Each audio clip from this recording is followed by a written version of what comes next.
بسم اللہ الرحمن الرحیم نحمدہ و نصلی علی رسولہ الکریم۔ ناظرین اہل بیت ٹی وی، میں افتخار احمد جگنو اپنے امبیسڈر کے ایک خاص سیگمنٹ کے ساتھ آپ کی خدمت میں حاضر ہوں۔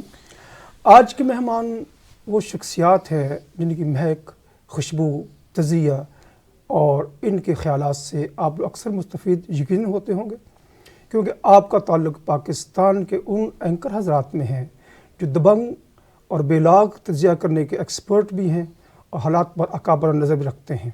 آپ ہیں امتیاز احمد کوکب۔ آپ کوکب بھی ہیں اور امتیاز اس حیثیت سے ہیں کیونکہ اینکر کے ساتھ ساتھ آپ ایکٹر بھی ہیں اور رائٹر بھی ہیں اور شاعر بھی ہیں۔ یہ تمام عناصر ہو تو اس میں نکلتے ہیں امتیاز احمد کوکب۔ السلام علیکم سر۔ وعلیکم السلام، خوش آمدید کہتے ہیں آپ کو۔ Thank you very much. ان کے ساتھ ایک اہم شخصیت علامہ اظہر سعید صاحب ہیں، عالم دین ہیں، سوشل ورکر ہیں۔ جو مسائل یو کے ہوں، آپ نے ڈرائیوری سیکھنی ہو، آپ نے تجزیہ کروانا ہو، آپ نے نکاح پڑھوانا ہو، آپ نے فتویٰ جاری کروانا ہو، ہمارے ساتھ موجود رہتے ہیں محترم جناب علامہ حافظ اظہر سعید صاحب۔ جی السلام علیکم سر۔ السلام علیکم۔ آپ مصروف شخصیت ہے، تشریف لائے، آپ کا نام مبارک۔ امتیاز احمد کوکب صاحب، اتنی خوبیاں اللہ نے آپ میں جمع کر رکھی ہیں، کوکب بھی ہیں، تجزیہ کار بھی ہیں، شاعر بھی ہیں، ایکٹر بھی ہیں، مووی بھی آپ کی انٹرنیشنل اور انٹروڈیوس کی جا رہی ہے، اس میں ویلن بھی ہیں۔ اس قدر سارے کردار کیسے کر لیتے ہیں آپ؟ میں سمجھتا ہوں جی کہ یہ ساری اللہ تعالیٰ کی عطا ہوتی ہے جی۔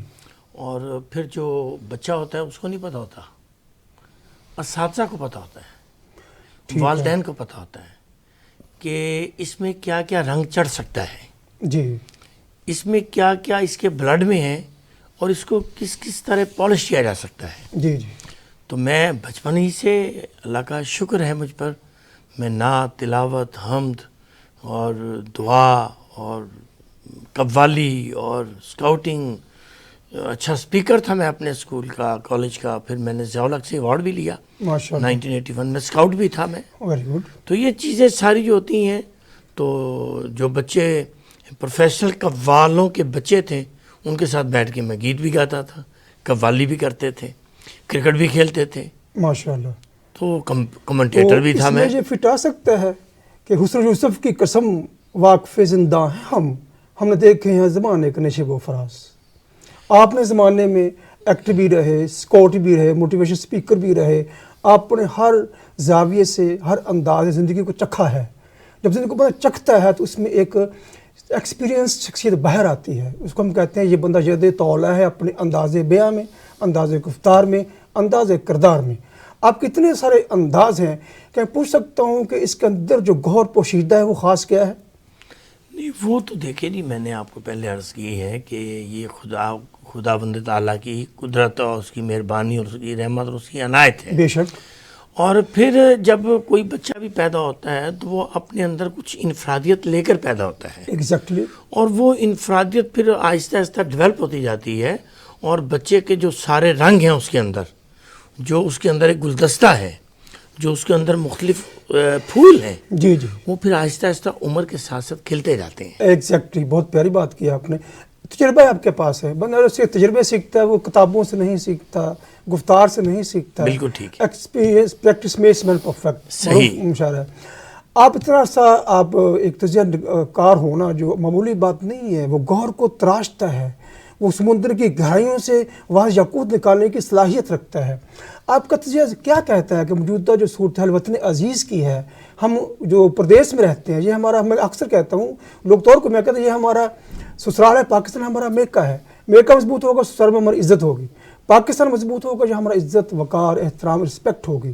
آپ چونکہ وہاں سے آئے ہیں، اس لیے میں خاص طور پر آپ کو لینا چاہ رہا تھا کہ آپ تجزیہ کار بھی ہیں، نگار بھی ہیں، شاعر بار نبرشناس ہوتا ہے، وہ محسوس کرتا ہے، الفاظ کا پہن پہناتا ہے اس کو۔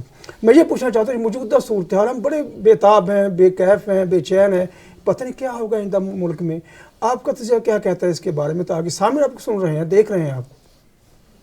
بہت شکریہ سر۔ گزارش یہ ہے سر کہ اب آپ نے کچھ اسپیسیفکلی بات مجھ سے نہیں پوچھی، جی، اب آپ اوور آل پوچھ رہے ہیں۔ ایگزیکٹلی۔ پورے ملک کے 50 سے 60 ڈویژن ہیں۔ جی، ڈویژن سے مراد ہے جو وفاقی وزارتیں ہیں۔ بالکل ٹھیک ہے۔ اگر ایک ایک کا جائزہ بھی لوں تو یہ مجھے 50-60 دن ہی چاہیے، اور اوور آل آپ پوچھ رہے ہیں تو اوور آل میں سمجھتا ہوں کہ پاکستان ڈوب رہا ہے. اوکے. پچھلے 5 سالوں سے جب سے عمران خان صاحب تشریف لائے اور انہوں نے اقتدار کو سنبھالا، اس سے پہلے جو خاص طور پر معیشت تھی وہ کچھ مناسب کھڑی تھی. اوکے. مطلب ہے نواز شریف صاحب کے اور شاہد خاقان عباسی کے آخری دور میں ڈالر 104 روپے کا تھا. گھی جو تھا وہ کوئی 150-200 روپے کلو تھا. چینی ہم 50 روپے کلو لے رہے تھے. ہم جو آٹا ہے وہ ہم لیتے تھے 1400 روپے کا فی من. جی. ہم فی من لے رہے تھے. پیٹرول 62 روپے لیٹر مل رہا تھا.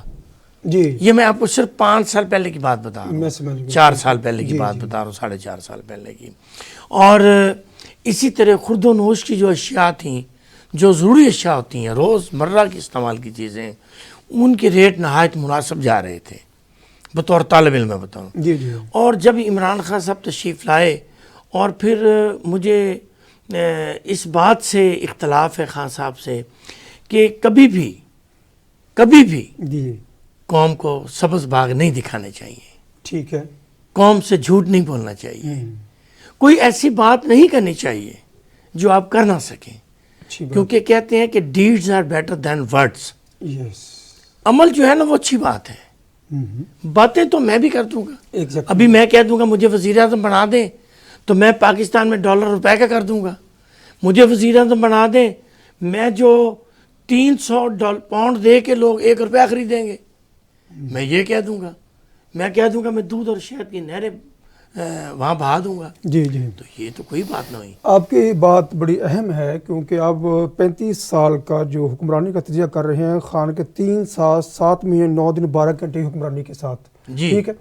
تو لیکن اس میں آپ نے کہا انفلیشن بہت بڑھ گیا تھا، آخر پہنچ گیا تھا. بڑھا ہے ابھی جو اس سے بھی زیادہ بڑھ گیا ہے. جو میں ایک جرنلسٹ کے حیثیت سے یو کے میں ہے، یہ مہنگی پوری ورلڈ میں بڑھی ہے. یو کے کی بات کرتا ہوں. یو کے میں مہنگائی کی وجہ سے بڑی سیکورٹی فورسز اسٹرائک پہ ہے، ریلوے اسٹرائک پہ ہے، اور میل والے اسٹرائک پہ ہیں، میڈیکل اسٹاف پہ. مہنگائی بڑی ہے، پوری ملک میں بڑی ہے. علامہ صاحب، آپ چونکہ سماج میں رہتے ہیں، پاکستان سے آپ کی محبت ڈگی چھپی نہیں ہے. ماشاءاللہ پاکستانی ہیں، وہاں سے پڑھے لکھے بھی ہیں آپ. موجودہ جو صورتحال ہے، اتنی مہنگائی بڑھتی بڑھ رہی ہے، اس کے باوجود ہمارا وزیر خزانہ جو ہے پرانا جو عرصے کے ایز اے سینیٹر اس کی تنخواہیں وہ اکٹھی کر کے کروڑوں میں لے رہا ہے. کیا ایک وزیر خزانہ کو یہ زیب دیتا ہے کہ ملک انفلیشن بڑھ رہا ہے، مہنگائی بڑھ رہی ہے، ڈالر اسٹرانگ بڑھ رہا ہے، روپیہ کمزور ہو رہا ہے، وہ اپنی تنخواہوں کی لپیٹ میں ہر کام کیے جا رہے ہیں؟ صرف وزیر خزانہ نہیں، میرے خیال میں تمام وزراء وہ عیاشی کر رہے ہیں. یہ 85 سے گورنمنٹ میں ہے. نواز شریف 85 میں پنجاب کا وزیر اعلیٰ بنا تھا، پھر 88 میں بھی نواز شریف وزیر اعلیٰ بنا، پھر 90 میں شہباز شریف وزیر اعلیٰ بنا اور نواز شریف وزیر اعظم بنا. تو یہ لوٹ مار شروع سے کر رہے ہیں ان کے وزراء بھی اور سارے. سر معافی چاہتا ہوں، لوٹ مار کی ہے تو پکڑتے، سزائیں دیتے ہیں، ان کو جیلوں میں ڈالتے، پھانسیاں لگاتے ہیں. ایک منٹ، جو جگنو صاحب کہہ رہے تھے نا کہ مہنگائی صرف یو کے صرف پاکستان میں نہیں ہے، یو کے میں بھی ہے، یورپ میں بھی ہے، دوسرے ملکوں میں بھی ہے. یہ میں 100% ڈس ایگری کرتا ہوں. بھٹو کی بھی میں نے تقریریں سنی تھی، اس نے بھی کہا تھا کہ یہ جو مہنگائی ہے یہ صرف پاکستان میں اس دور میں 1974-75 یہ سارے بہانے ہیں، ایکسکیوزز ہیں. بے شک وہ لیڈرز تھے یا آپ جرنلسٹ ہیں. مجھے 25 سال ہو گئے ہیں یو کے میں، 28 ملکوں میں گیا ہوں. آپ فن لینڈ میں جائیں، فن لینڈ میں اگر مہنگائی 10% بڑھی ہے نا تو ان کی جو انکم کا ریشو ہے وہ 40% بڑھا ہے. ایک شخص، آبادی بھی تھوڑی ہے لیکن ایک شخص بہت زیادہ کما رہا ہے. آپ جاپان میں جائیں، جب مہنگائی بڑھتی ہے تو ان کا انکم کا ریشو، ایون کہ ساؤتھ کوریا ریسنٹلی میں تھا تو وہ کہتے ہیں کہ ہمیں مہنگائی کا پتہ ہی نہیں چلتا، ہماری پر آور ویجز بڑھ جاتی. یو کے میں بڑھی ہیں. بینیفٹس آپ دیکھ رہے ہیں بڑے ہیں. ہمیں بینیفٹس میں گیس بجلی میں بھی وہ ہوا ہے، مختلف قسم کی ہمیں مراعات ملے ہیں، باقی کئی چیزوں میں بھی ہمیں مراعات ملی ہے. تو یہاں تھوڑا سا محسوس ہوتا ہے. پاکستان میں کسی کو کوئی بینیفٹ نہیں ملتا. وہاں خودکشیوں پر لوگ مجبور ہو رہے ہیں. تو اس لیے اگر پاکستان میں کوئی سوشل بینیفٹ نہیں دینا اور صرف مہنگائی کرنی ہے تو یہ چیزیں ٹھیک نہیں ہے. یہ کوکب صاحب کی بات سے میں ایگری ہوں کہ عمران خان صاحب کو بھی ایسے وعدے نہیں کرنے چاہیے تھے کہ ہم دودھ کی نہریں بہا دیں گے, یہ کریں گے, وہ کریں گے. ایک دن کا انہوں نے کہا جی پہلا دن یہ ہوگا, دوسرا دن یہ ہوگا, 100 دن تک ہم یہ کریں گے. ہماری پی ٹی آئی کے دوستوں سے گفتگو ہوتی ہے, وہ کہتے ہیں پہلا دن بھی وہ والا نہیں ہے, 7واں ہی نہیں ہے, 10واں بھی نہیں ہے. تو یہ کوئی یعنی عجیب بات ہے کہ اگر آپ یا پھر وعدے کریں نہیں کہ 70 سال کا گند ہے میں نہیں صاف کر سکوں گا یا مجھے یہ چلنے نہیں دیں گے. 2006 کا میں نے ان کا انٹرویو سنا تھا, انہوں نے کہا کہ آئی ایس آئی ہے وہ کہتی ہے جی آپ وننگ ہارسز کو ہی ٹکٹ دیں گے تب جیتیں گے, لیکن میں نہیں دوں گا. لیکن بعد میں انہوں نے دیے. جب آپ کو یہ چیزیں ہیں کہ مشکلات ہوں گی, آپ کو فلاں بڑی بڑی اتھارٹی کے بھی کہنے ماننے پڑیں گے, تو پھر آپ وعدے اتنے نہ کریں. آپ کہیں جی اس پہ کافی سال لگیں گے. آپ کیا کچھ پوچھ رہے تھے, ڈس ایگری کر رہے تھے؟ سر وعدہ کوئی ایک کیا ہو تو ہم کہہ سکتے ہیں. جی انہوں نے کہا جی میں 1 کروڑ نوکریاں دوں گا, اور آپ کے دور حکومت میں عزت مآب جناب عمران خان کے دور حکومت میں 50 لاکھ لوگ بے روزگار ہو گئے. آپ نے فرمایا جناب محبوب وزیر اعظم عمران خان صاحب نے کہ میں جناب علی 50 لاکھ گھر بنا کے دوں گا. بھائی 70 سالوں میں تو 50 لاکھ گھر ہی نہیں بنے پاکستان میں. جی ایک سروے کے مطابق 50 لاکھ گھر تو پورے پاکستان میں لوگوں نے انفرادی طور پر ہی نہیں بنائے. تو آپ وہ کام کہہ رہے ہیں جو کچھ صدیوں پہ محیط ہے. اچھا یہ وعدے عمران خان نہیں, نواز شریف نے بھی کیے تھے, شہباز شریف نے بھی ان سے زیادہ وعدے. ہمارا جو پولیٹیکل سٹرکچر ہے ملک کا, ہر سیاست دعوے کرتا ہے بھٹو نے روٹی کپڑا اور مکان, اور کسی کو نہیں ملا. ہر سیاست دان جو ہے نا وعدے بہت کرتا ہے. پریکٹیکلی دیکھیں عمران خان صاحب ایک کرکٹر تھے, پلیئر تھے, وہ پولیٹیشین پراپر نہیں ہے. ہاں تو کرکٹ کھیلتے ہیں, کرکٹ کے کمنٹیٹر بنتے ہیں, کرکٹ کے وہ پی سی بی کے چیئرمین بنتے ہیں. گزارش سنیں. اور حالات زمانہ نے ان کو پرائم منسٹر بنا دیا ہے, اور انہوں نے بڑے دعوے کیے. حالات زمانہ نے نہیں بنایا, کچھ خاص لوگوں نے ان کو بنا دیا. وہ بھی حالات زمانہ کا حصہ ہی ہے نا. پھر جو آپ جو مینجمنٹ ہوتی ہے, ایڈمنسٹریشن ہوتی ہے, سبھی زمانے کے لوگ یہی تو ہیں جو موجود ہوں, سانس لیتے ہوں, کام کرتے ہوں. دیکھ رہے ہیں بس آپ تو ایک ایکٹر بھی ہیں, فلم موویز میں آپ کا رول ہے, پس منظر میں لوگ ہوتے ہیں, کوئی کیمرے کے پیچھے لوگ ہوتے ہیں, کوئی سکرپٹ رائٹر ہوتے ہیں. گزارا یہ ہے ان کو آزمایا گیا, انہوں نے کہا میں پابند تھا, میں چاہتا میں کو مجھے نہ لوں, لیکن اس کے ایماندار ہے, کوئی شک نہیں ہے. اس میں یو ٹرن لیا, یو ٹرن لینے کے ایک اصول ہے, پہلے بندہ سامنے دیکھتا ہے, آپ ایماندار کہہ رہے ہیں, پھر پیچھے دیکھتا ہے. آپ انہیں ایماندار بھی کہہ رہے ہیں. دیکھیں اس بندے نے جو کام کیا سوشل ورک کی ہے, یہ آن دا ریکارڈ ہے. جتنا پیسہ ایک پولیٹیشین کے حیثیت سے عمران خان ملک میں لے گیا, چاہے اس نے کینسر اسپتال کی شکل میں لے کے گیا ہو, وہ لوگوں نے بنایا سر, جس نے بھی دیا ہے میرے بھائی, جو مقصد عمران خان نے نہیں دیا سر. ارے بھائی لوگوں نے دیا, میاں نواز شریف نے جگہ دی ہے. ارے بھائی میاں نواز شریف نے 50 کروڑ اسپتال کے لیے دی ہے. جا رہی ہے آپ کی. میاں صاحب کا اپنا رول تھا, انہوں نے موٹر وے بنا دی, ایٹمی دھماکہ کر دیا, اس نے جو کیا. بہرحال ایک اس کی بھی اپنی تاریخ ہے. ایک ہم یہ چاہتے ہیں کہ آنے والا وقت ہمارے ملک پاکستان کے لیے کیسے تابناک ہوگا, آپ کیسے دیکھتے ہیں؟ ہاں کیسے تابناک ہوگا؟ ایسے تابناک ہوگا کہ جو ہمارے 4 پراپر ادارے ہیں جی, جس میں فوج ہے, بالکل ٹھیک ہے, عدلیہ ہے, بیوروکریٹس ہیں, اور اس کے ساتھ سیاستدان ہیں جی, یہ چاروں لوگ صحیح معنی میں جو پہلے سے قوانین بنے ہوئے ہیں, نئے قوانین بنانے کی قطعاً ضرورت نہیں ہے. یہ قوانین بنے ہوئے ہیں, آئین میں لکھا ہوا ہے, ان کی جزا بھی اور ان کی سزا بھی. اور اگر یہ چاروں گروپ, میں گروپ کہہ دیتا ہوں, یہ چاروں گروپس فوج, عدلیہ, سیاستدان اور بیوروکریٹس, اگر یہ چاروں لوگ صحیح معنی میں اللہ اور اس کے رسول کے سامنے سمجھتے ہوں کہ ہم نے پیش ہونا ہے, اور وہ انہی قوانین پر, اسی آئین پر عمل کریں, تو کوئی وجہ نہیں ہے, کوئی بھی وجہ نہیں ہے. وہاں سال میں 3 فصلیں اگتی ہیں, اور کسان اس ملک کی ریڑھ کی ہڈی ہے. صنعت کاروں کو وہ مراحت ہی نہیں دی جاتی, کسانوں کو وہ مراحت ہی نہیں دی جاتی, اور خود سارے کے سارے لوگ جو ہیں وہ اس کو ہڑپ کر جاتے ہیں. تو پھر کیسے آگے بڑھیں گے؟ اور میں سمجھتا ہوں کہ اس جو وطن عزیز پاکستان ہے, مطلب ہے کہ چاروں صوبے محنتی لوگوں سے سرشار ہیں, بالکل ٹھیک ہے، چاروں صوبوں میں فصلیں اگتی ہیں، بالکل ٹھیک ہے، چاروں صوبوں کے لوگ ذہین ہیں، چاروں صوبوں کے لوگ محنتی ہیں، کوئی وجہ ہی نہیں ہے، لیکن کسان کو صحیح ریٹ پہ کھاد نہیں ملتی، اور اس ذمہ داری کس کی ہے؟ گورنمنٹ کی.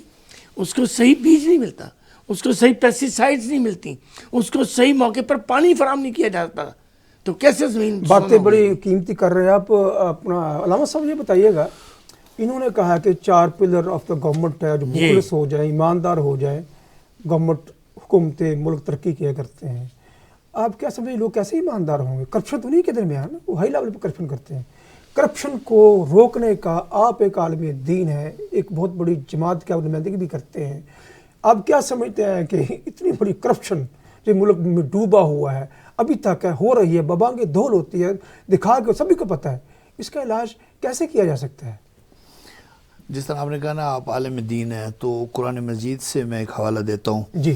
جب حضرت شموئیل علیہ السلام کو کہا گیا کہ آپ بوڑھے ہو گئے، آپ اپنا لیڈر، اپنا نمائندہ منتخب کریں، جو لیڈر انہوں نے منتخب کرنا تھا تو انہوں نے حضرت طالوت کو کیا. تو لوگوں نے کہا کہ بنی اسرائیل نے کہا کہ ان کے پاس تو پیسہ نہیں ہے. یہ قرآن مجید کے اندر ہے، سورہ بقرہ کے اندر ہے. تو ہم تو یہ دیکھتے ہیں کہ جو مالدار ہو وہ لیڈر ہو، یا نبی ہو یا مالدار کوئی شخص ہوگا غیر نبی ہے. تو قرآن مجید میں اللہ رب العزت نے فرمایا کہ یہی طالوت ہی رہیں گے، کیونکہ بسطتاً فی العلم والجسم، کہ وہ علم کے طور پر بھی اور جسمانی طور پر بھی، صلاحیتوں کے طور پر بھی، ٹیم کے طور پر بھی ان کے پاس ٹیم ہے، وہ بہتر ہیں.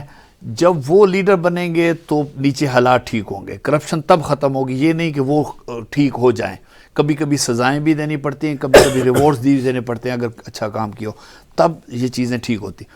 حضور صلی اللہ علیہ وسلم نے بھی فرمایا تھا وَجْعَلْ لِي مِن لَدُنْكَ سُلْطَانًا نَصِيرًا، یا اللہ مجھے اتھارٹی دے، اقتدار دے، تاکہ میں مدینہ کی سوسائٹی کو بہتر کر سوں. حضرت یوسف علیہ السلام نے بھی یہ کہا تھا وَجْعَلْنِي عَلَىٰ خَزَائِنِ الْأَرْضِ، کہ مجھے ارض زمین کے خزائنوں پر اقتدار دے دے، اس پر اختیارات دے دے. قیادت جو ہے نا پاکستان کی ٹھیک چننے کے لیے اگر اقدام کیا جائے گا، قیادت ٹھیک آ جائے گی اور نظام سسٹم ایک اسٹیبلش ہو جائے گا جس طرح یورپ میں ہم رہتے ہیں ہے، اس کے تحت سزائیں دی جائے گی. اگر کرپشن ہوئی، اگر کسی نے اچھا کام کیا ان کو ریوارڈ دیا جائے گا تو بہتری آئے گی. جی.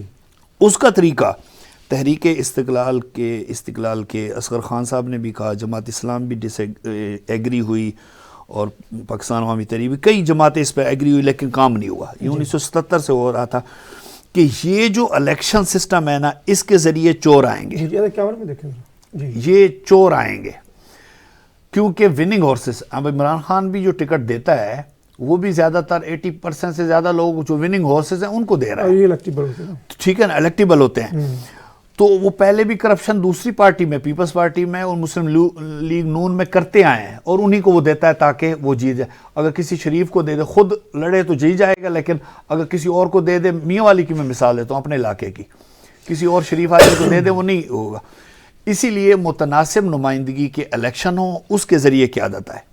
یا دوسرا طریقہ یہ ہے کہ قومی حکومت قائم ہو، اس میں ہر شعبے کا ماہر آدمی، ٹیکنوکریٹ، اچھے ماہر اور ایماندار آدمی جس نے کبھی کرپشن، ایک ڈھیلے کی کرپشن نہ کی ہو، اور وہ اگلا الیکشن بھی نہ لڑ سکے. یہ نہیں کہ وہ اپنے مفاد کے لیے اپنی پارٹی کو لے آئے یا اپنے رشتہ داروں کو یا خود الیکشن لڑ کر جی جائے. نہیں، وہ سب سے پہلے احتساب کرے، بے رحم احتساب ہو. جس ڈپارٹمنٹ میں بھی کرپشن ہوئی ہے، ملک لوٹا گیا ہے، اس کا احتساب ہو. کچھ سالوں کے لیے ان کو حکومت دی جائے، یہ کئی ملکوں میں ہوا بھی ہے ایسا. پھر اس کے بعد اچھے طریقے سے الیکشن ہو، اس کے بعد جو حکومت آئے گی وہ بہتر آئے گی. یا یہ جو متناسب نمائندگی کے الیکشن ہے، اس میں وننگ ہارسز چلے جاتے ہیں، ہر پارٹی خود الیکشن لڑتی ہے، اس نے جتنے تناسب کے ساتھ ووٹ لیے ہیں، 40% لیے ہیں، اس نے اپنے نمائندے 40% بھیج دے دیں، 20% لیے ہیں وہ بھیج دے دیں. اس پر اگر اسٹڈی کریں تو آپ کو پتہ چلے گا کہ ووٹ بھی ضائع نہیں ہوتے. ایک کانسٹیچوئنسی میں اگر 80,000 لیے، دوسرے نے 70 لیے، تیسرے نے 60 لیے، چوتھے نے 40 لیے، 70، 60 اور 40، یعنی 1.5 لاکھ سے زیادہ ووٹ تو ضائع ہو گئے. اس کی تو نمائندگی پارلیمنٹ میں نہیں ہوگی، صرف 80 والے کی ہوگی. تو 40% لوگ ووٹ ڈالتے نہیں ہیں. تو یہ اس طریقے سے اگر الیکشن سسٹم چینج کیا جائے، متناسب نمائندگی کے الیکشن آئیں اور اچھے پھر لوگ کو اور بھی چیزیں ملیں گی کہ اور بھی پارٹیاں جیت کر آئیں گی, ان کو بھی لوگوں کو سنوائی. ورنہ یہ آپ دیکھ رہے ہیں کتنے دہائیاں ہو گئی ہیں, یہی 2 پارٹیاں آتی رہی ہیں یا یہ بھی آئے ہیں تو انہوں نے بھی انہی پارٹیوں کے وننگ ہارسز کو دیا ہے. تو یہ 2 طریقے ہیں, قومی حکومت لائی جائے یا متناسب نمائندگی. جی آپ کچھ فرمانا چاہ رہے ہیں؟ سر میں یہ کہنا چاہ رہا ہوں کہ ہمارے ساتھ ہمارا دشمن ملک, جی ہمارا حریف ملک بھارت موجود ہے. جی یہاں 14 اگست کو آزادی منائی جاتی ہے اور وہاں 15 اگست. جی جی ایک ہی وقت میں دونوں ملک آزاد ہوئے. جی بالکل ٹھیک ہے. آج جی جی اور آج جی جی ہم 1 روپیہ 2 روپے دے کر ان کا 1 روپیہ خرید رہے ہیں. ایسے ہی. بنگلہ دیش 1971 میں بنا, 16 دسمبر 1971 میں بنا. ہم 2.5-3 روپے دے کے ان کا 1 روپیہ خرید رہے ہیں. ایسے ہی. چائنا ایک دنیا کا واحد ملک ہے, 200-250 ملک ہیں. چائنا ایک واحد ملک ہے جس میں کرپشن پر سزائے موت ہے. جی وہ 1 روپے کی سزا, وہ 1 روپے کی کرپشن ہے, وہ 100 روپے کی کرپشن ہے, وہ لاکھ روپے کی ہے, وہ کروڑ روپے کی ہے. جب تک صحیح معنی میں ملزم کو مجرم ثابت کرنا, اور اگر مجرم ثابت ہو اور پھر اس کی سزائے موت ہو, تو میں آپ کو یقین دلاتا ہوں کہ ایک شخص بھی کرپشن نہیں کرے گا. بالکل ٹھیک ہے. نمبر 2, آپ پاکستان کے, میں اس معاشرے میں رہتا ہوں, میرا کین آبزرویشن ہے, یونین کونسل کا ایک سیکرٹری 7ویں اسکیل کا ہے. پاکستان میں وہ کروڑ پتی ہے جس کی تنخواہ 25 سے 30 ہزار روپے ہے. ایک پٹواری جو کہ 7ویں اسکیل کا ہے, اس کی تنخواہ 25 سے 30 ہزار روپے ہے. وہ ایک پٹواری بڑے شہر کا, مثلا لاہور میں اگر پٹواری ہے تو وہ ارب پتی ہے. کیا جو تحصیلدار ہیں, جو اسسٹنٹ کمشنرز ہیں, جو ڈپٹی کمشنرز ہیں, جو کمشنرز ہیں, جو صوبائی سیکرٹریز ہیں, جو وفاقی سیکرٹریز ہیں, آپ کے علم میں ہے کہ ابھی سندھ کے ایک ڈپٹی کمشنر اور کمشنر کے گھروں پہ چھاپے مارے گئے. جی کروڑوں روپے ان کے گھروں سے برآمد ہوئے, کروڑوں روپے. انہوں نے پوچھا ہے کہ کہاں سے لی؟ سر آپ ان ساری بیوروکریسی کے گھروں پہ چھاپے ماریں, آپ کو پتہ چلے گا کہ پاکستان کی اب کہتے ہیں ذخائر میں 5.6 بلین موجود ہیں. جی اسی لیے ہے نا کہ سب نے جس کا اختیار ہے اس نے اس کو لوٹا ہے. گزارش یہ ہے, انڈیا کے صرف 2 کمپنیز کی میں آپ کو بتاتا ہوں, ایک ٹاٹا اور ایک بجاج. 2 کمپنیاں سارا سال افریقی ممالک میں اور جنوبی امریکہ میں اپنی کاریں فروخت کرتی ہیں. 35 ارب ڈالر کی وہ کاریں فروخت کرتے ہیں, اور ان کا جو دونوں کا سرمایہ ہے تقریباً وہ 200 ارب ڈالر سے بھی زیادہ کا ہے. اب جو ان کی اپنی موجودہ ذخائر ہیں انڈیا کے, وہ تو کوئی 150 پلس ہیں. صرف ان 2 کمپنیوں کیوں اپنے ملک کے ذخائر سے بھی زیادہ پیسے ان کی انویسٹمنٹ ہے. جی ایسے ہی.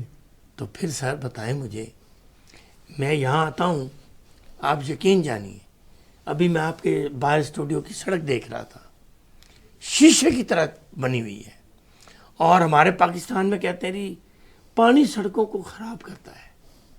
بھئی یہاں تو روز پانی ہے, یہاں تو 24 آور پانی ہے. تو ڈسپلن کنٹری ہے, دوسرے کو راستہ دیتے ہیں, آئیں جو راہگیر ہے اس کو گزرنے دیتے ہیں کہ آئیں آپ گزریں پہلے. یہ تو اخلاقی ہے, یہ تو مورال ہے اور مورالٹی ہے. لیکن پاکستان میں جو خاص طور پر میں سمجھتا ہوں ملک معیشت میں آگے ہے, جو ملک معیشت میں آگے ہے, اس کا کہاں مانا جاتا ہے, اس کا حکم مانا جاتا ہے, اس کو اکاموڈیٹ کرتے ہیں, اس کو oblige کرتے ہیں دنیا کے ادارے. اب ہم IMF کو دیکھ رہے ہیں, وہ پروگرام دے ہی نہیں رہا. اسحاق ڈار صاحب نے بھی 2 ہفتے پہلے کہا تھا 3 ارب ڈالر آ رہے ہیں چائنا اور سعودی عرب سے, نہیں آ رہے ہیں. کہتے تھے اسحاق ڈار صاحب آئیں گے تو جناب یہ جو ہے ڈالر یہ 200 روپے کا ہو جائے گا. وہ 227 کا دکھا رہے ہیں, پاکستان میں 250-65 روپے کا 50-55 روپے کا بک رہا ہے.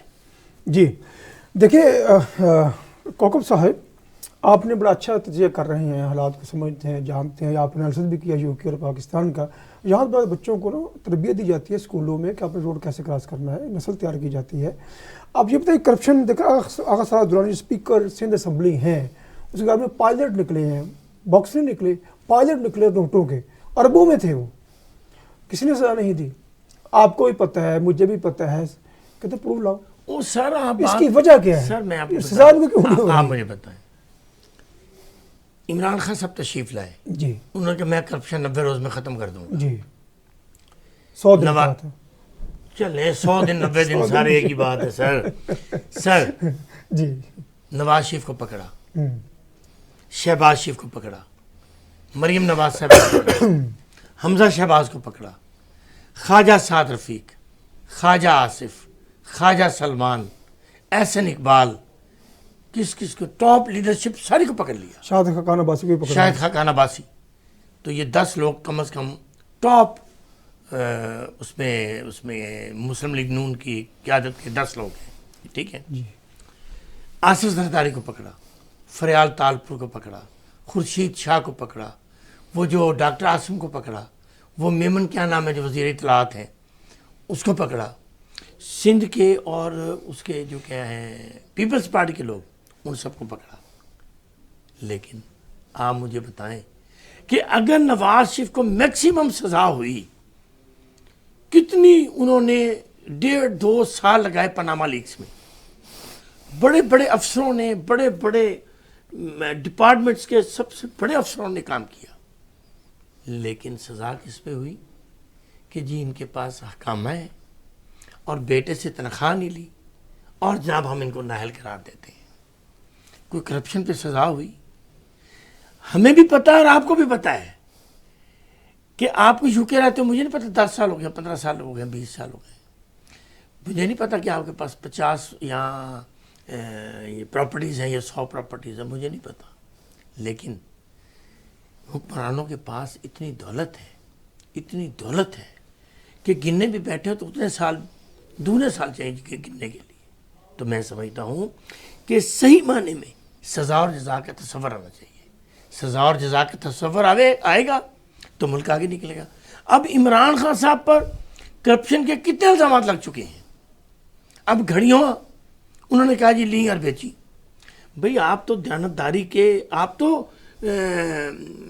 ثاقب نثار کے صادق اور امین ہے, مطلب ہے سپریم کورٹ کے صادق اور امین ہے. آپ کو تو کوئی ایک ایسا قدم نہیں لینا اچھا چاہیے. یہ بتائیے گا, آپ نے بڑی تفصیل بتائی, اس میں کوئی شک نہیں ہے, لیکن کورٹ مانگتی ثبوت مانگتی ہے. ثبوت کبھی کسی کا ثبوت ملا ہے آج تک؟ سر دیکھیں, یہ منہ شگافیاں ہیں قوانین کی جی عمراء کے لیے. یہ قوانین کو مذاق بنایا ہوا ہے انہوں نے. یہ منہ شگافیاں ہیں کہ بھئی بڑے آدمی کو کوئی سزا نہیں ہے.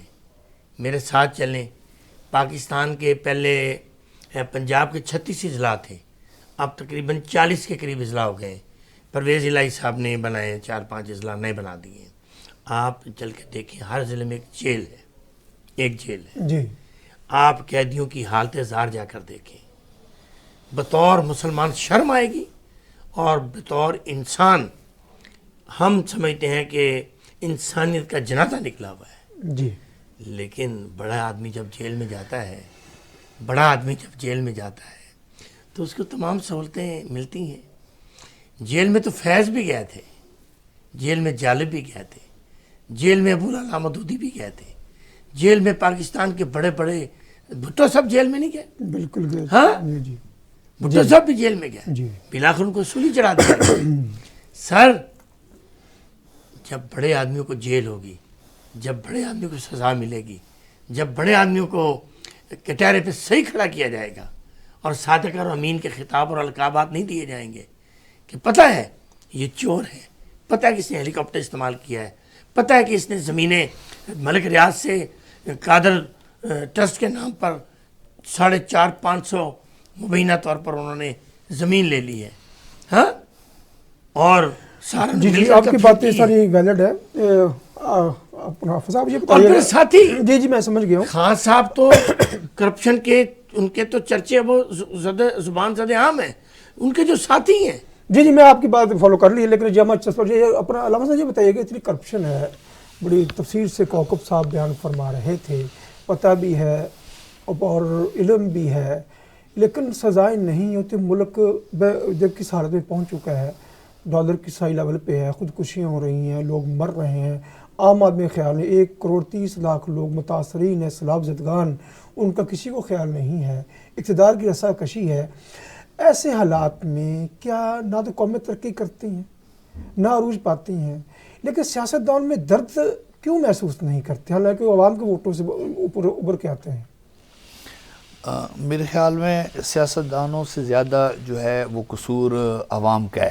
جی جس طرح کوکب صاحب فرما رہے تھے وزراء کے نام اور ان کی کرپشن، میں یہ سمجھتا ہوں یہ ویسٹ آف ٹائم ہے. ہمارے لوگ نا ٹاک شوز کو اتنا زیادہ دیکھتے ہیں جتنا قرآن بھی نہیں پڑھتے. جی وزراء کے نام زیادہ آتے ہیں ان کو، ائمہ اہل بیت کے شاید نام نہیں آتے ہوں گے.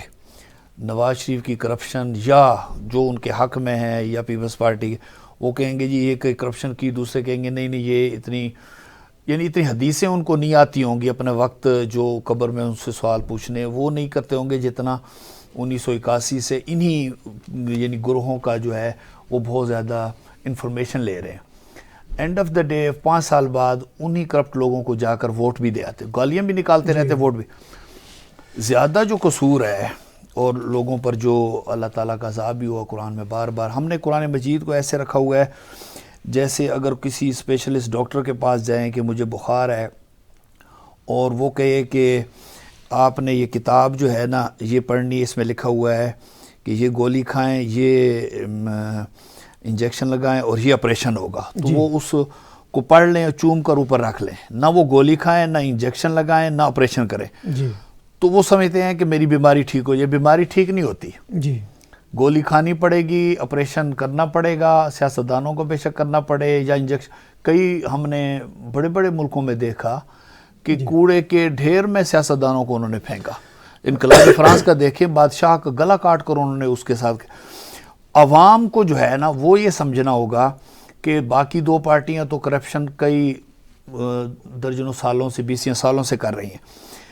عمران خان بھی نہیں 3.5 سال تک وہ ہوا. تو کیا جو لوگ صلاحیت رکھتے ہیں، جن کے پاس علم بھی ہے کہ مسائل کیا ہیں اور ان کا حل کیا ہے، ان کے لیے قومی گورنمنٹ کے لیے کوشش کریں، سوشل میڈیا میں ہمارے نوجوان کوشش کریں یا متناسب نمائندگی، یہ حل میں نے بتایا تھا، یا اس کے علاوہ حل ہے تو وہ بھی کریں.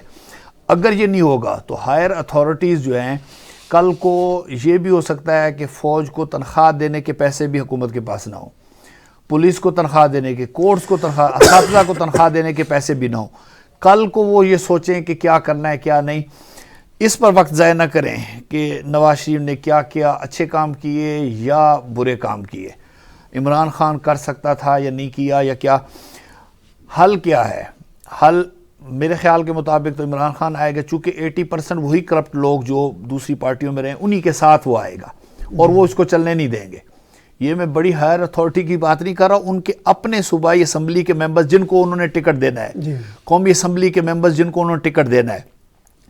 اگر آپ ٹکٹ ایماندار آدمیوں کا زیادہ، لوگوں کا، عوام کا، پاکستانی عوام کا زیادہ قصور ہے اور ان پر اللہ کا عذاب نازل ہو رہا ہے. یہ جو آپ نے مہنگائی وغیرہ کا، جب فاطمہ جناح کا ریفرینڈم ہوا پاکستانی عوام نے ان کو نہیں دیا، بھٹو نے بھی نہیں دیا، پاکستانی عوام نے بھی نہیں دیا، گالیاں دیتے رہے استغفر اللہ. بنگلہ دیشی لوگ ہمارے ساتھ تھے، شیخ مجیب الرحمان ہمارے ساتھ، انہوں نے فاطمہ جناح کے پروگرام بھی کرائے، ووٹ بھی دیے، بنگلہ دیش کے اندر ان کو ووٹ میں. اب وہ علیحدہ ہو گئے. اس وقت سے ڈاکٹر قدیر خان بھی اٹھا ہے، لوگ تعریف کرتے ہیں وہ جی ایٹم بم دے دیا یہ وہ، لیکن ہارا، بڑی بری طرح ہارا، تھوڑے سے ووٹ ملے. عبدالستار عیدی کا بھی لوگ منہ سے بات کرتے ہیں، صوبائی اسمبلی سے بھی ہارا، قومی اسمبلی سے بھی ہارا. علامہ اقبال کا بیٹا بھی ہارا، علامہ اقبال کا پوتا بھی ہارا. ہر اچھے بندے کو ہم ووٹ نہیں دیتے، وننگ ہارسز کو ووٹ دیتے ہمارے لوگ، یا اپنے مفاد کی خاطر یا اپنی برادری کو فوقیت دیتے ہیں. نہ ان کے نزدیک کو اللہ رسول کا وہ ہے کہ نظام آ جائے، نہ ان کے نزدیک ملک کا ہے. نام لیتے ہیں منہ سے لیکن عملاً وہ اسی وہ ٹھیک ہے جی میں زرداری کو نہیں دے رہا، لیکن وننگ ہارسز جو ہے نا، اس نے میری بیٹے کی جاب لگوائی تھی، اس نے ہماری برادری سے تعلق رکھتا ہے، ہم نے سندھ میں اسی کو دینا ہے پیپلز پر. نون لیگ کا او جی ٹھیک ہے جی فلاں بندہ ٹھیک ہے، لیکن ڈاکٹر ہے، پڑھا لکھا ہے، ایماندار ہے، لیکن یہ ہماری برادری کا نون لیگ کا آ گیا ہے، یا پہلے نون لیگ کا تھا اب پی ٹی آئی کا آ گیا، اس کو ہم نے دینا ہے. تو اس وننگ ہارسز کے سسٹم کو متناسب نمائندگی کا الیکشن ختم کر. جب تک الیکشن سسٹم چینج نہیں ہوگا یا قومی حکومت نہیں آئے گی، یہ کرپشن 70 سال ہو رہی ہے، مزید 70 سال رہے گی، 100 سال سے بھی زیادہ اسی طرح ہوتا رہے گا. اور خدا نہ خواستہ ایسا ہو کہ کل کو اداروں کے عام لوگوں کو تنخواہیں دینے کے بھی پیسے نہ ہوں. جی جی بہت اپنے قیمتی باتیں کی اور کیا کہتے گوہر تراش رہے تھے. لیکن حضرت آپ چونکہ پاکستان تشریف لائے ہیں، آپ موٹیویشن اسپیکر بھی ہیں، ابھی تک ہماری قوم نہیں بن سکی. پٹھان، مہاجر، بلوچ، سندھی کی ایک شکل موجود ہے. آپ کیا فیوچر میں کیا پاکستانی ایک قوم بننے کی صلاحیت رکھتی ہے؟ سر آپ نے یہ جو سوال کیا ہے یہ میرے دل کے بڑے قریب ہے. جب ہم امت تھے نا، جی بڑا اچھی بات کی. جب ہم امت تھے ویری گڈ، تو ہم پہاڑ کی مانند تھے سبحان اللہ، جسے سر کرنا کسی کے بس کی بات نہ تھی. بے شک. جب ہم امت تھے تو ایک سمندر کی مانند تھے ایسے ہی، جس کو پار کرنا کسی کے بس کی بات نہ تھی. بے شک جب ہم امت تھے تو ہم مینارہ نور تھے. بے شک. دوسری ساری اقوام اس مینارہ نور سے روشنی حاصل کر کے اپنے لیے راہ بناتی تھی. ایسے ہی ہے. لیکن جب ہم امت سے نکل کر زبان، رنگ، نسل، امارت، غربت اور ہم نے برادریوں کے وہ رستے بنا لیے، ہم نے وہ ایک جتھے بنا لیے، ہم نے وہ ایک انداز اپنا لیا، جی تو میں کہوں گا کہ ہم ایک رولنگ سٹون بن گئے. ایسے ہی ہے. جی کبھی مشرق کی گود میں اور کبھی مغرب کی گود میں. اب ہم وہ کاسہ گدائی لیے پھرتے ہیں. بے شک. اب ہم کاسہ گدائی لیے پھرتے ہیں کہ اگر کسی کے پاس کچھ ہے تو ہمیں دے دو. ہمارے سربراہ جب بھی کہیں جاتے ہیں یا جاتے رہے پچھلے سالوں میں تو وہ اس ملک کا صدر جی جی اور وزیر اعظم یہی سمجھتا تھا کہ یہ مانگنے کے لیے آئے ہیں، ایسے ہی. یہ بیگنگ کرنے کے لیے آئے ہیں. سر شرم سے جھک جاتا ہے کہ ہم وہ قوم نہیں بنے. ہم نے امت کا وہ جو ایک ستارہ ہے وہ ہم نے نہیں لیا. اور جب ہم امت تھے تو پھر آپ بتائیں کہ آج کے وسائل نہیں تھے اور 22 لاکھ مربع میل پہ حکومت تھی مسلمانوں کی. سبحان اللہ. اور سیدنا عمر کے زمانے میں آپ بتائیں جیلیں قائم ہوئی یا نہیں ہوئی، سزائیں ملنی شروع ہوئی کہ نہیں ہوئی، بالکل. عدالتیں بنی کہ نہیں بنی. یہ سارا جتنا بھی ایک سسٹم ہے یہ سیدنا عمر کے زمانے میں بنا ہے کہ نہیں بنا. تو وہ امت کے طور پر لاگو ہوا، امت کے طور پر. اور جب ہم گروہوں میں بٹے ہیں، وہ لسانی گروہ ہو، زبان کا گروہ لسانی ہو، کوئی ہمارا جیسے ہوتا ہے طبقاتی ہے، تو اس لیے میں سمجھتا ہوں کہ اگر واقعی آپ کی سوال کہ اگر آج بھی ہم پاکستان کی حد تک کی امت بن جائیں، میں خوش ہوتا ہوں. جب پاکستانی ٹیم جیتی ہے جی تو اہل حدیث، دیوبندی، بریلوی، شیعہ سارے کلبنگ کرتے ہیں. جی جب پاکستانی ٹیم جیتتی ہے، کوئی چوکا چھکا لگاتے ہیں ہمارے کرکٹرز، تو چاروں صوبوں کے لوگ خوش ہوتے ہیں. بالکل ٹھیک ہے. تو یار اس وطن کی خاطر بھی یہ کرنا چاہیے، اس وطن کی خاطر بھی ہم کو ایک پلیٹ فارم پہ جمع ہونا چاہیے. عمران خان صاحب کہتے ہیں میں مر جاؤں گا لیکن میں مخالف سیاستدانوں سے بات نہیں کروں گا. نہیں، ایک پلیٹ فارم پر پہنچنے کے لیے، ایک ٹارگٹ کو اچیو کرنے کے لیے، ایک ملک کو آگے بڑھانے کے لیے آپ کو اپنے دشمن سے بھی بات کرنی ہے۔ رسالت مآب صلی اللہ علیہ وسلم نے سب کو خط نہیں لکھے، سب کو خط نہیں لکھے، صحابہ اکرام کے بنا کر وفود ملک نہیں بھیجے، تو کفار سے بات کی۔ عمران خان ہو، میاں محمد نواز شریف صاحب ہوں، آصف زرداری صاحب ہوں، بی این پی والے ہوں، عطا اللہ مینگل صاحب ہوں، اے این پی والے ہوں، ایم کی ایم والے ہوں، جتنی بھی مقتدرہ پارٹیاں ہیں، کاف لیگ ہو، سب کو چاہیے کہ روشنی محمد عربی صلی اللہ علیہ وآلہ وسلم سے لینی ہے۔ آپس میں تو میں نہیں کرنی، آپس میں گالی گلوچ نہیں کرنا، ایک دوسرے کے خلاف تشہیر امیز جملے نہیں کہنے، ماؤں بہنوں بیٹیوں کی باتیں اسٹیج پر کھڑے ہو کر نہیں کرنی۔ ایک پلیٹ فارم پر آئیں، سارے کہتے ہیں کہ لا الہ الا اللہ محمد رسول اللہ، صلی اللہ علیہ وسلم۔ ہاں سب کہتے ہیں ایاک نعبد و ایاک نستعین، بھائی اس کی کوئی عملی شکل بھی تو ہو، زبان سے کہہ بھی دیا لا الہ، کیا حاصل؟ دل و نگاہ جو مسلمان ہیں تو کچھ بھی نہیں۔ جی بہت شکریہ جی امتیاز کوکب صاحب۔ ناظرین اہل بیت ٹیلی ویژنز، افتخار احمد جگنو آپ کے ساتھ ایمبیسڈر میں محو گفتگو ہے۔ بڑے قیمتی دوست ہیں، اپنے میدان کے شاہ سوار ہیں، گہری نظر رکھتے ہیں۔